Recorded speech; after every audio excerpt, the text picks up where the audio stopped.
Hey, this is Chris, and I am chucking dice. Appreciate you watching my video. Today, I'm doing something a little bit different. I'm going to flip it over to the other side of the table from the dealer's perspective, and I'm going to show you how I play my hybrid strategy. And I'm making this video in part for my friend Rob. Rob is a fellow craps guy who loves to play, and we often play together. And he's local near the same casino I play at, so we end up playing a lot. And we were talking about the hybrid strategy that I play. He saw me play it a lot today. In fact, we played earlier today, and he just was talking to me about how it works. And I said maybe the easiest thing for me to do would be to make a video. So hopefully, Rob, this video is for you, and hopefully someone else might find some benefit from it as well. I'm going to start with a $300 bankroll, and I'll show you how I play this. You can play it at any level, and you can adjust it up or down as needed. But I've got $300. So what I do is I start with a quarter on the don't pass. Okay, I start on the don't pass. I'm going to get a roll, and we got a point of 8. So 8 is the point now. A lot of people are afraid of the 8, but I'm not going to worry about it. What I'm going to do is I'm going to play with some odds. In fact, I'm going to get 18 in odds, and that will cover me. So I've got $25 plus 15. So that's $40 that I'm going to win on a 7 right now. $40 here. And what I'm going to do is I'm going to ask the dealers to give me the inside numbers for 32, which is 10, 10, 10 or 10, 12, and 10. Sorry, I'm going to cap that 6. So now I've got 32 and inside action. Now, what I'm going to do also, because I don't want the 4 or the 10 to roll and lose that opportunity, I'm going to hop the 4 and the 10 for $2 each.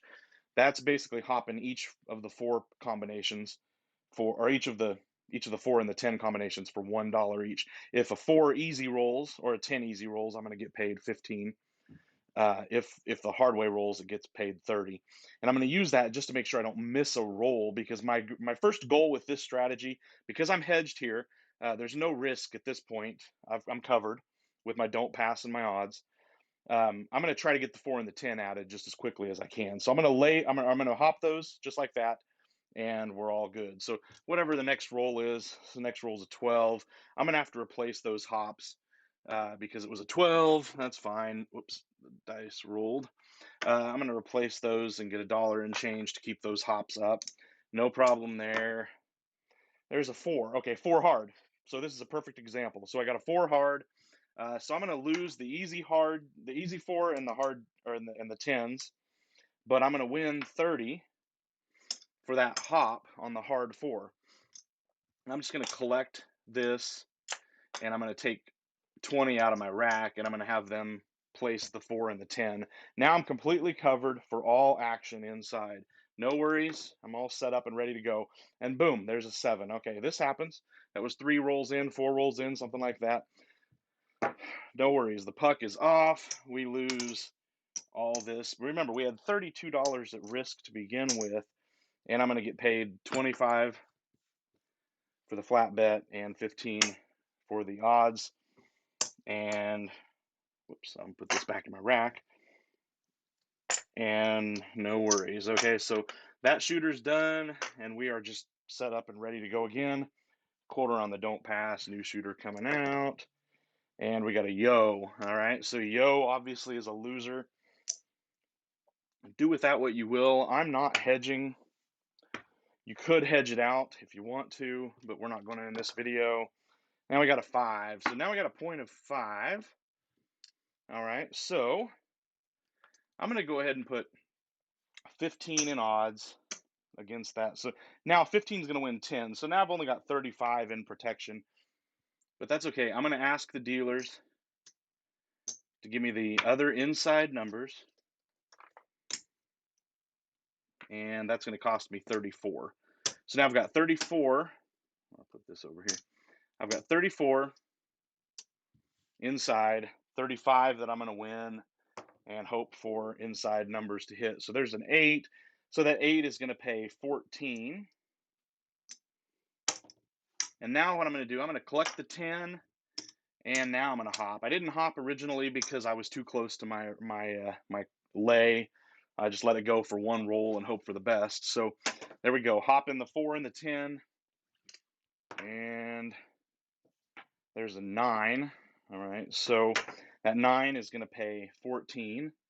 I'm going to pay 15 for 1, and I'm just going to rack that. Oh, sorry. I'm sorry. I'm not going to hop that. I'm not going to. I'm not going to just take that. So I lost these. I lost the hops. I forgot to. That's good. I just rolled a 10. So I lost the hops.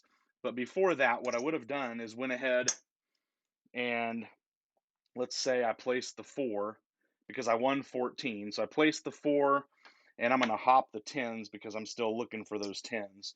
So I would have hopped those. Now I've got the 4 covered. I've got the 10 hopped, a 10 rolled. Oops. So I'm going to lose $1 because only the easy rolled, right? That's going to pay 15 for 1, and I'm just going to place that for 10, and I'm going to collect that 6. Now I've got the 4 and the 10 placed. I'm all set up, ready to go. And we did this before, 7 out. All right.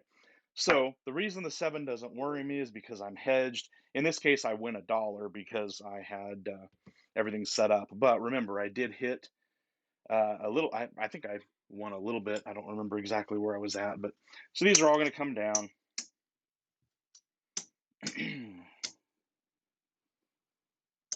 And we're going to get paid 25 for the flat bet and 10 for the odds. I'll just collect all this. And we're back up and ready to go. New shooter, $25 don't pass. Hey, aces. All right, pay the don't. Take the line. Just going to collect that. Let's save that for a rainy day. 5. 5 is the point, so now we're back on the 5. First thing we're going to do is we're going to lay 15 in odds. There's our protection. We're going to ask the dealers to place us inside for 34. And since the point is inside and I've got basically even protection, I'm going to wait and not hop the 4 and 10 quite yet. There's a 6. 6 is going to pay 14. And now from that 14, I'm going to collect 10.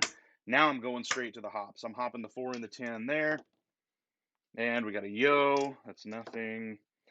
6. All right. So, well, we would have lost these. So I sometimes I forget to replace these. So sometimes that's a good lesson. I forgot to replace them this time, and we rolled a 6. So the 6 is going to pay 14. What I usually do is because because I get paid 10 in reds and 4 whites, I'll go ahead and ask them to hop with the whites, and I'll keep the red as long as I keep rolling the inside numbers. When a horn number rolls, I have to replace it. All right, there's a 10 hard. Okay, so at this point, I still don't have these. So I lose the 4 hops. I lose I lose the easy 10, and I'm going to get paid $30 for that hop. And I'm just going to rack the 30, and I'm going to place the 4 and the 10 now with that profit. So I'm not using any of my bankroll to fund expanding out to cover all the numbers. Okay, I got them all covered now, and there's another hard 6. That's going to pay 14. I'm going to pay 15 for 1. You might notice in this strategy, I'm not pressing at all. You may see me press if I get up a ton in the future, but generally I'm not going to do that. There's a yo, and another yo, and an 8. 8's going to pay 14. We're just going to collect that 14. When I have some whites, I start asking them for 15 for 1, but there's a hard 8, so we'll do 15 for 1. And in my strategy, my version of this, I'm just letting it roll. I'm collecting every time, knowing that I'm totally protected. The worst is we hit the point and I lose my $40 that I've got bet here. That's the worst case scenario, right? You don't want that to happen. There's a 5. We just had that happen. All right, 5.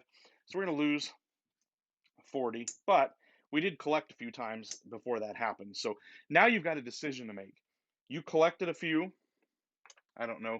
I think I had 3 hits. I also hit the, sorry, I'm just moving my table a bit. I think I also hit the hard 10 on when I had it hopping in 130 there. So I'm up a little bit there. I'm probably going to go ahead and go back up. And at this point, I'm going to hop the 7s for $6. Because it's in the middle of the roll, I feel we're more likely to have a 7 be due.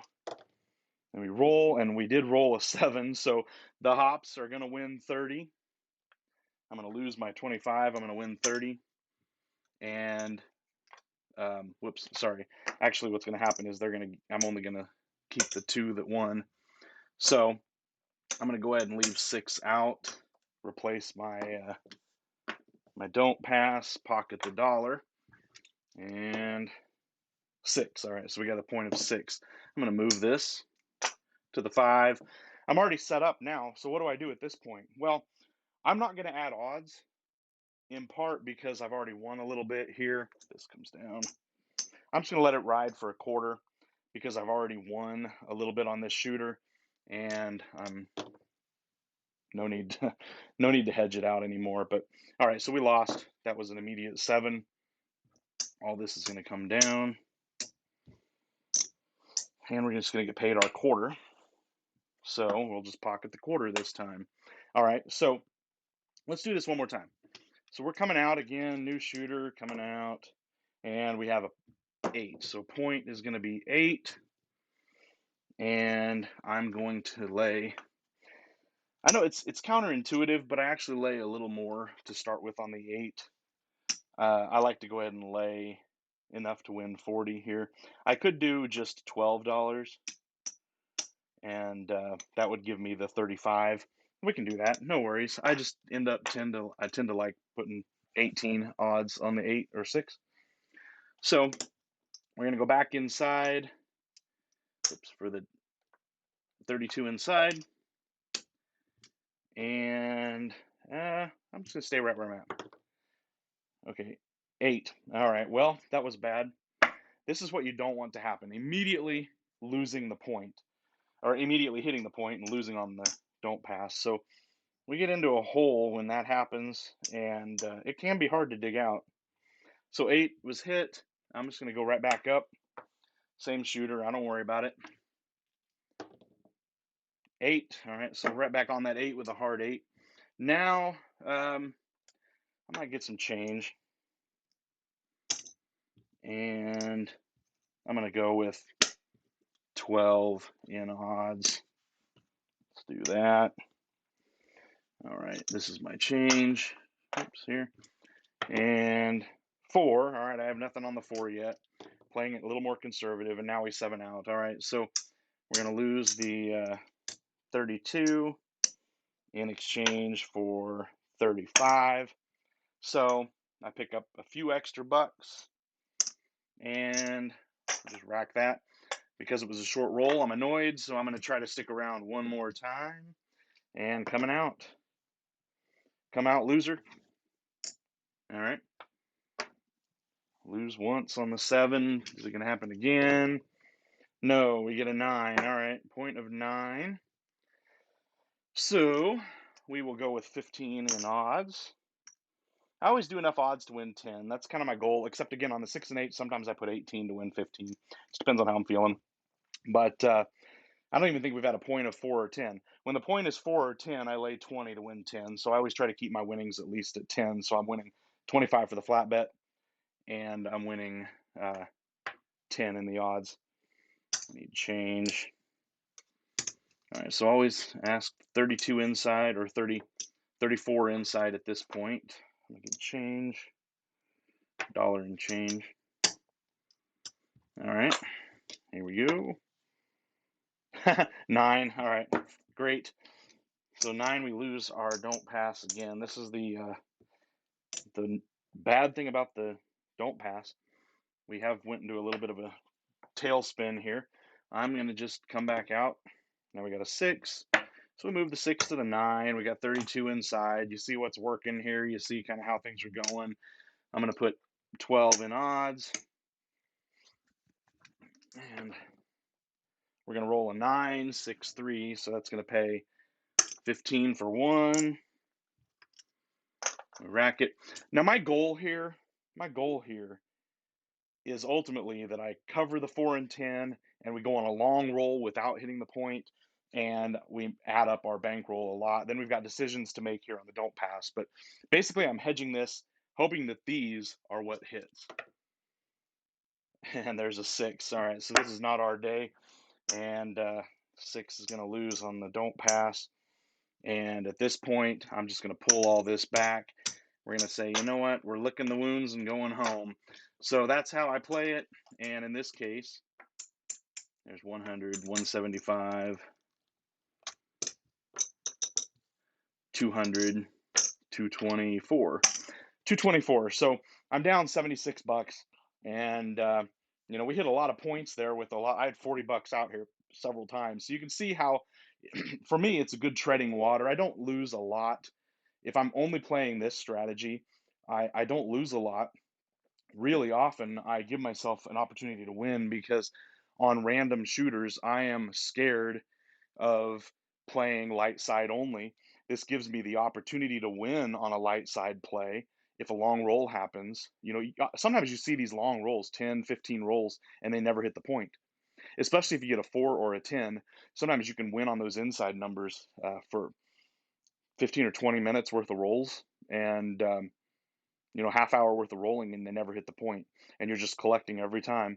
I've tried pressing. In my mind, I don't like pressing. It just ends up I end up never making any money because I'm just treading water too much on those short rolls. So I will just collect every time. But you can play this a lot of different ways. I just thought I'd show you how I play it, and hopefully this is some value to somebody. And again, I did this for my friend Rob. So Rob, here you go. Hope this helps you understand exactly what I'm thinking and how I'm playing it. We'll see you next time, guys. And hey, again, I'm hoping to post this on New Year's Eve. So happy New Year, everybody. We'll see you next year.